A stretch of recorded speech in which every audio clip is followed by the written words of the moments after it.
Hello everyone, welcome to my channel. I have a great Valentine's Day tutorial for you today. Today I'm going to be making a link heart pincushion sewing weight. Originally they were just pattern weights, but they ended up turning into a happy accident and they ended up having 2 uses instead of 1, which now I'm even more happy with.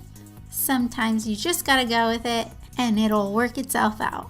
I've made 5 different heart patterns, but you can definitely choose just to do 1 or 2 or however many you'd like. I will be making these in felt, and the large washers I got very cheaply at my local hardware store. I have 3 printouts to help you put these together, and I will link all 3 down below for you. The first thing we're going to do is you're going to take some electrical tape and 2 of your large washers, and we're going to start wrapping these so that they stay together. You can always do 1 or more, but I like the weight of 2 of them.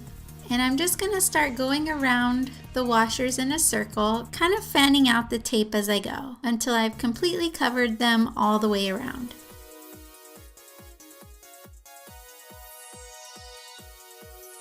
Go ahead and do these to the other 4.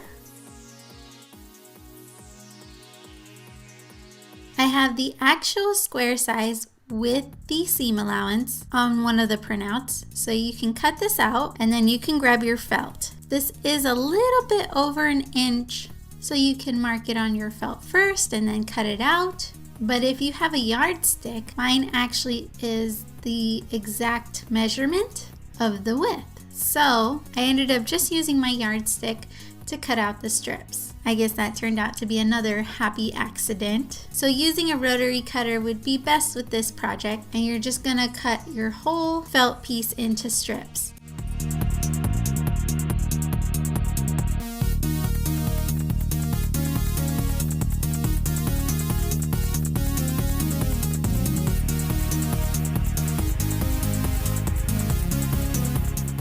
Then you're gonna take each strip, and it's the same measurement the opposite way. So I'm gonna use my ruler again and cut out all the little squares. The second printout should have all the amounts of squares that you need for your red, your white, and your black. On the third printout, I'm gonna cut out one of the back pattern pieces, and I'm gonna cut 5 of these in the black felt. Make sure to cut around the red line because that is your seam allowance. Once you have 5, we can put these aside. I'm going to start laying out the full heart pattern. So I'm grabbing the amount of red squares that I need and the 3 white that I need as well. And I'm just going to follow my pattern and lay them out.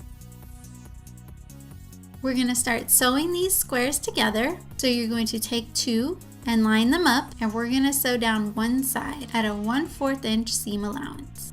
On my sewing machine, to help have a better guide, I used a piece of electrical tape and I laid it at the 1/4 inch line. And I'm going to use this to help line up my pieces so I have nice straight seams.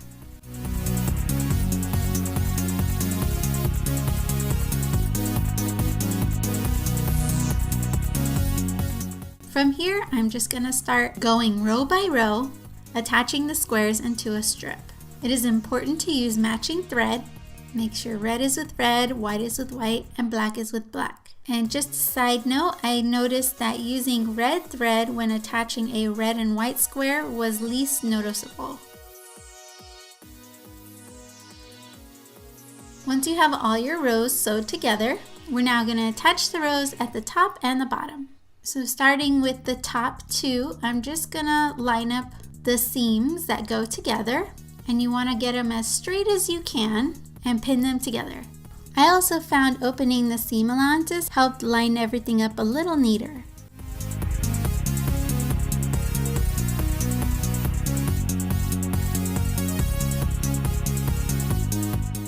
Then we're going to sew these sides that we pinned with the 1/4 inch seam allowance.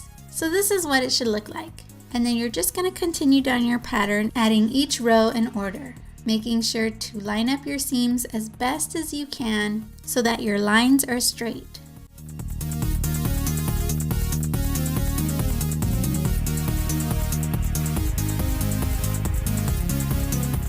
I'm going to grab my iron and I'm just going to press this a little bit to keep it from rolling up on itself.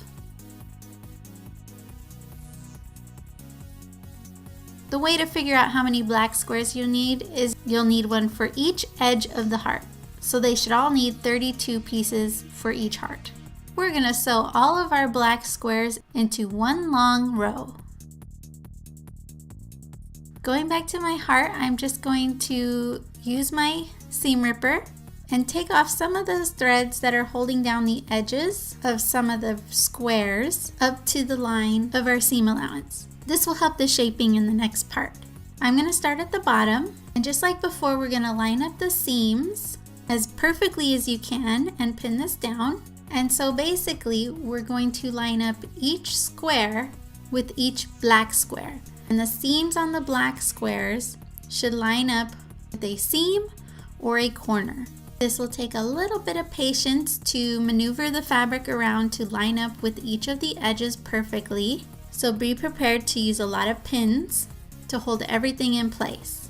And you're going to go along all the way around the outside of the heart.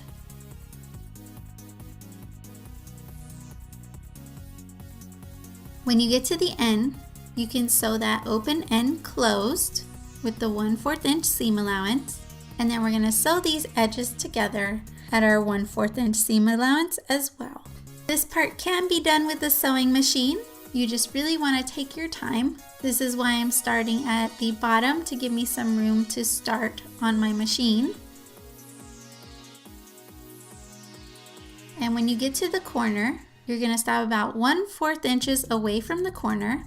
With your needle down, lift the presser foot, pivot your fabric to the new direction. Also make sure there is no excess fabric in the way. Move that to the side if you need to. Then you can lower your presser foot and continue sewing. So this will definitely take a little bit of time maneuvering everything around. You can also use tweezers to help lay out those corners as you go. You can also hand stitch this if you like. Once this black edge is sewn on, you're going to grab one of your back pieces, and once again we're going to line it all out the same way that we did with the front. This back piece ended up being a little bit smaller than the front, and that's okay. You just want to focus on matching the seams as you pin. And I am going to use a back stitch hand stitch because it's just a little too small for the machine. Make sure to leave about a 3-inch gap on one side, preferably one of the longer straight edges. Once that's stitched together, go ahead and turn it right side out. You can use a pencil or chopstick to poke out the corners.